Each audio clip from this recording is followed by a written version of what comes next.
Hello and welcome to the RaceShare Owners Cheltenham preview.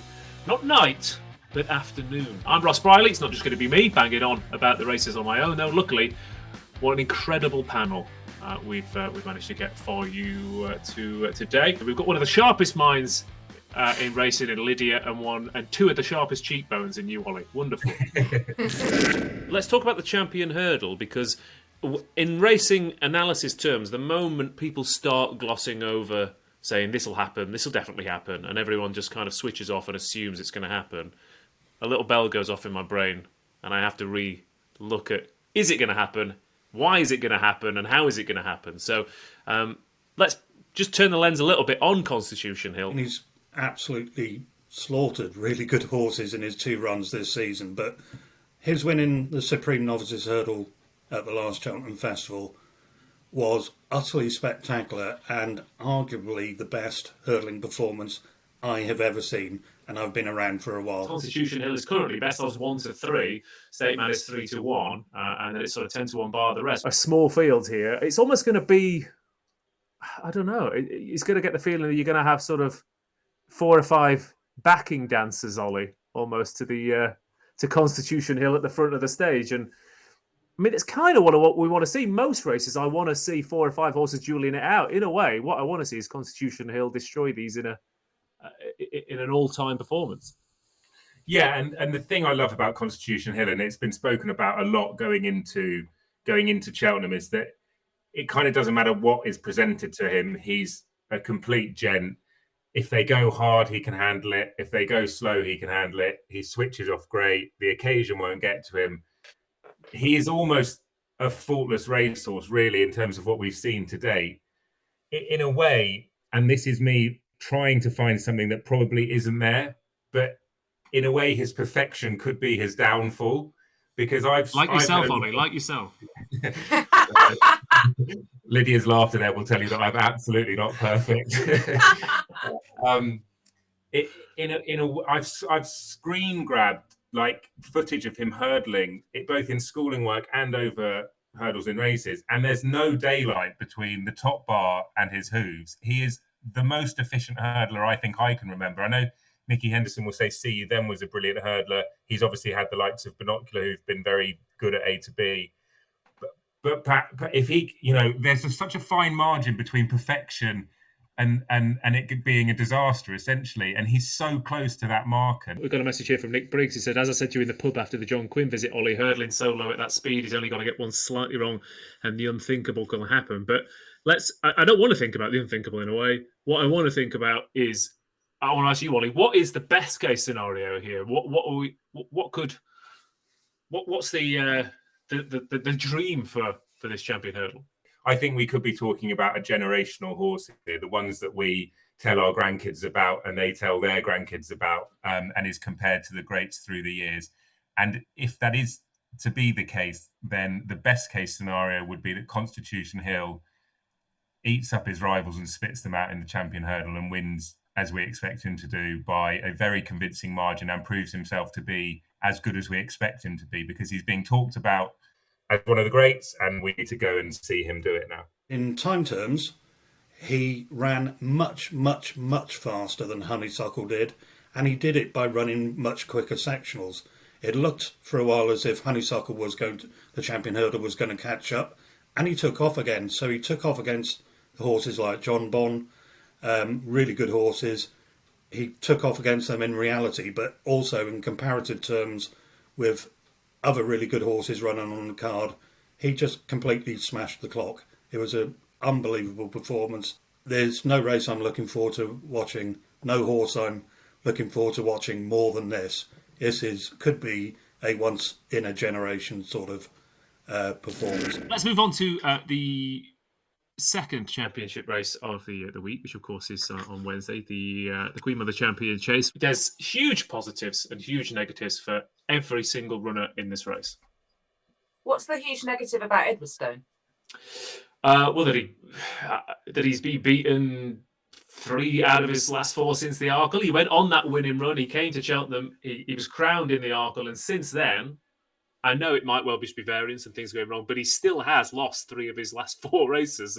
And for a champion, Is that good enough? That's a fair point. That is a fair point. I suppose I think we've got a very competitive division here, but with horses that are suited by particular sets of circumstances. And I think the Queen of the Champion Chase will suit Edwardstone best. And I think also the thing I like about this division this season, and it was the same with last season, is that we had quite a big named clash earlier on. And rather than that sort of sorting it out before the Cheltenham Festival, it just posed new and different questions for when they met again at the Cheltenham Festival. So again, it was the Clarence House this time around, moved to Cheltenham. And last year it was how does Energumen beat Shishkin? And obviously Shishkin never turned up, well, in body only. This time around, it's how do Edwardstone, Energumen and Editor de Gite all pan out against each other. And Editor de Gite was ridden to absolute, utter perfection in the Clarence House. Niall Houlihan just got everything right. And it meant that he controlled the race. He went quite hard early, then he slowed it down. And I think that Paul Townend on Energumen and Tom Cannon on Edwardstone were kind of looking at each other. Also, Edwardstone was quite fresh because he's had that unseat at Kempton when he's a fine margin horse as well. He was just a little bit too low and unseated to Tom. And I think they were kind of looking at each other. And Edwardstone had a tendency to over race going downhill, so he had to be taken back. But I was so impressed by how Edwardstone was able to pick up such an exquisitely ridden horse in Editor de Gite and head him. I know he was then headed back, but I think the effort of making up that kind of ground in the short space of time that he did probably caused him to flatten out in the end. And I think again, Niall Houlihan had saved something on Editor de Gite. It was just such a superb ride. And in terms of Energumen, I obviously I don't buy the white dressing on the fences thing. I mean, and even, you know, Willie Mullins said afterwards that he'd gone to the trouble of setting up his fences, his schooling areas, so that they were ready for British fences like that.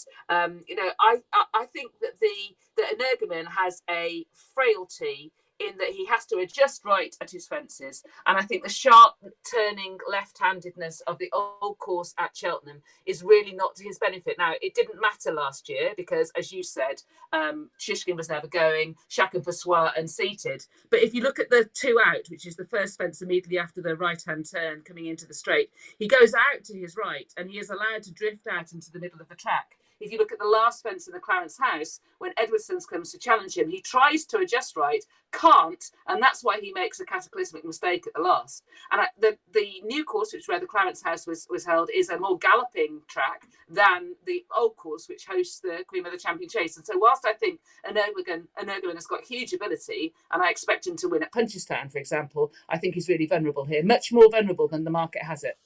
I'm a bit annoyed that the rain has come because I was looking forward to having a few quid each way at a good price on Nube Negra, who, bear in mind, has nearly won a Queen Mother in the past, is a spring horse. But I think that the ground's obviously gone against him. So for all that he's not, you know, he wouldn't be a vintage. We wouldn't be skipping down the street going, guys, Nube Negra won the Queen Mother. But I did think at 25 to 1 or whatever he was, if it was good ground, he would have been overpriced. But this is all a hypothetical because it's probably not going to be good ground. And therefore, I'd swerve against him. But I think this is quite an easy race to sort of side with Edwardstone in. I think he has the best credentials for this year's Queen Mother Champion Chase. And actually, I think he's quite a good bet in the race. Okay, yeah. I think if Nube Negra did win the Champion Chase, I'd be skipping down the street naked, drunk, perhaps, losing my mind. Because why have you taken your clothes off? Just because if Nube Negra can win a Champion Chase, then all bets are off, right? You know, it's as are your clothes. As are my clothes. It could be a vintage renewal of the Stayers, but certainly 6, 7, 8, maybe 8 horses who could genuinely win this contest. I've really enjoyed the build-up to Blazing Coal's absolute certain participation in the Stayers hurdle. 50-50 to run at Cheltenham and then wins 3 days later. Important piece of work needed on Friday that they decided not to do, instead confirming him for the race before first lot went out. You can have as much salt as you want and pour it all over Charles Burns' comments because it's been utter nonsense in the build-up. Blazing Coal will go there, and he will go there with an outstanding chance in the Stayers hurdle. But I think he will need to be at his very best to win it, because I think it's actually a good renewal of the race in so much as you've got an improving horse in Tiapu. Same comments apply to Home by the Lee, who, along with Tiapu, has arguably been the most consistent performer in the Stayers Hurdle division this year. And then you've got the dual reigning champion in Flooring Porter, whose comments of his victories in Stayers Hurdles in years gone by have been won comfortably, and I think it will be foolish to rule him out. Then, of course, you've got the fairy tale stories at bigger prices like Paisley Park. But the truth is that I think this will be won by an improving stayer or a new kid on the block, if you like. And in that division, I think that that takes into account Tiapu, Home by the Lee and Blazing Carl. It's one of those three for me. My slight preference is probably for Tiapu at this stage, but I find it very hard to split them. Honestly, I've done a couple of these previews, and probably the one horse of the week that's split the opinion the most about whether he's going to fall out the back of the telly and hate every second or bolt up by 12 lengths. That's Tehupo, and yeah, I can understand that. It's a bit binary. I fancied him for last year's Champion Hurdle, and he ran abysmally. He also ran abysmally shortly around that time in another race. But at his best, he's really good. Right from being a juvenile and through to this season where he won the Hatton's Grace. And he beat Honeysuckle and Classical Dream in that. He's since won a really soft race at Gorham Park, but that was at 3 miles, and he won it sort of turning handsprings. In terms of raw ability, Tehupu has achieved quite a bit more than, say, Blazing Carl, certainly than Home by the Lee, in my view. Only a bit more than Classical Dream, but we've not seen Classical Dream since, and he's another possibly less than robust kind of individual. I think Tehupu delivers his best form. He's going to be really difficult to beat.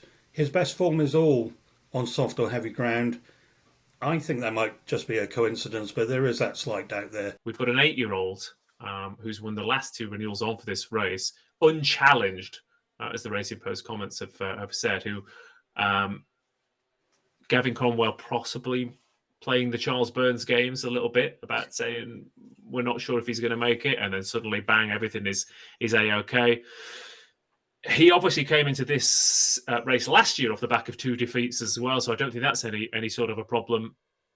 Flooring Porter is going to be primed for this race. He's the one to beat. He's still got age on his side. His trainer is an absolute master at getting them ready when they need to be ready. And is there not a possibility that history repeats itself for the 3rd time? The thing about Flooring Porter, that on his A game, he can do it either way, can't he? When he first won it, he went quite hard. And when he won it last year, Danny Mullins completely controlled the race in the front. He must have thought he was in dreamland, that nobody was challenging him or trying to push him to do something quicker than he wanted to do. So, yeah, I mean, it'll be interesting what they do with Classical Dream. He's obviously, I mean, he's got a great record fresh, so that in itself is quite a positive. However, I was thinking, he's been laid out for this race, but he hasn't. They're rushing, they're trying to get him there. He's had some form of setback. Something has happened. So has it, Lydia? Has it definitely? Has it? Are we absolutely sure about that?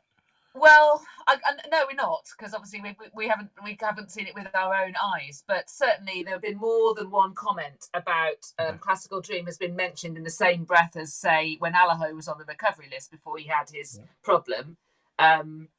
Classical Dream was kind of mentioned in that conversation. If he is fine and he turns up fresh, the fact that you won't have seen him for 102 days shouldn't worry you at all, because he is capable of going well fresh. He's another one who could go forward. They chose not to do that last year. I don't think that was to his benefit at all. But personally, I like Gold Tweet. It was a steadily run Cleve that he won. I thought he was ridden to perfection by a first-time jockey at Cheltenham on that occasion. And I see no reason why he's not going to stay the trip. And I think he's 12-1 because he's French. This year's Gold Cup is an absolute peach of a lineup. It is currently the lineup for the Gold Cup is the lineup that you look at in December and you say, I hope these all turn up, because if they do, it will be a vintage renewal. And so far, touch wood, at the moment, they're all going to turn up. Any other year, you'd have said there's going to be a 7-4, 15-8 favourite, and it wasn't last year's 15-length winner. You'd be pretty surprised, wouldn't you? Yeah. So I think there's 2 things that have brought that to pass. Galopin de Champs has continued to win and win pretty well, but I don't think he's done anything that A Plutard did do last year. But since then, obviously, A Plutard has, he's been seen only once, pulled up, ran abysmally. He's a horse who's always had a rather light training career. I think he's managed only 3 runs in each of the last 3 seasons. So that's what you get with him, and there's clearly he's not the easiest. But in terms of absolute ability, that 15-length win last year in the Gold Cup was way better than what Galopin de Champs has done since, in my view. So as an analyst, though, obviously, because this is what you have to factor in, especially with a horse of Galopin de Champs' nature, is how much ratings-wise, ability-wise, can we expect him to improve? Or could he improve? What is the perfect scenario for Galopin de Champs in terms of his level now to what he could potentially show on Friday? He could be a superior Gold Cup winner, I think. I've got him rated sort of in the low to mid 170s. That's pretty decent. That's kind of Gold Cup winning standard, except for the fact that A Plutard raised the bar very much 12 months ago compared to other recent Gold Cup winners. I don't think Galopin de Champs is going to improve for the extra test of stamina, but he did see out the Irish Gold Cup well. It wasn't that much of a test. So a replication of that kind of form would definitely get him placed in the Gold Cup. I just think if, and it's a fairly big if, but if A Plutard is as good as he was 12 months ago, I think he's the likeliest winner. This is one of those races where I fear that I am sort of locked into an opinion. It's not one I'm uncomfortable with, but at the same time, I suppose I just want to be aware of the fact that that is the case, because I have 2 anti-post bets from last season rolling onto the Gold Cup, and they are Galopin de Champs and Ahoy Seigneur. So to deal with Galopin de Champs, I've always been really excited about this horse. I thought he was brilliant as a novice. I was really pleased when they went to the Turners. In fact, my whole festival relied on the Turners last year. So you can imagine how I felt after the last, particularly as I immediately had to go over and interview Henry de Bromhead. So it's just. I'm going to go back. I'm going to go back and watch that interview again if I can, just to see if I can. If I can detect. I dissemble well. I watched it back to see am I dissembling well? I mean, they're 2 different things, aren't they? Betting and presenting, they're 2 different things. But anyway. So I was a true believer of Galopin de Champs. I was worried that when they tried to curb his enthusiasm, that they'd also extinguish his zip, extinguish that bit of brilliance, which is what happened with Mike Bites when they calmed him down. But I don't think that's the case at all. I think they've managed to get him to settle, to accept a lead, to jump less carelessly, to not be quite so exuberant and attacking, and yet still retain his ability.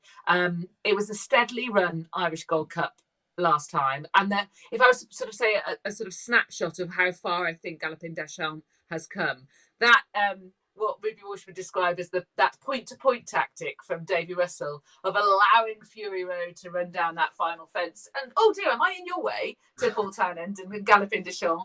I think 12 months earlier, Galopin de Champs would have made a mistake there, where he actually jumped straight past and ran on, finished out really, really strongly. I am slightly worried that maybe 1 or 2 fences I might have my heart in their mouth, but for Galopin de Champs, I can't see past him. I think he's very, very good indeed. Who do I think's got the best form this year?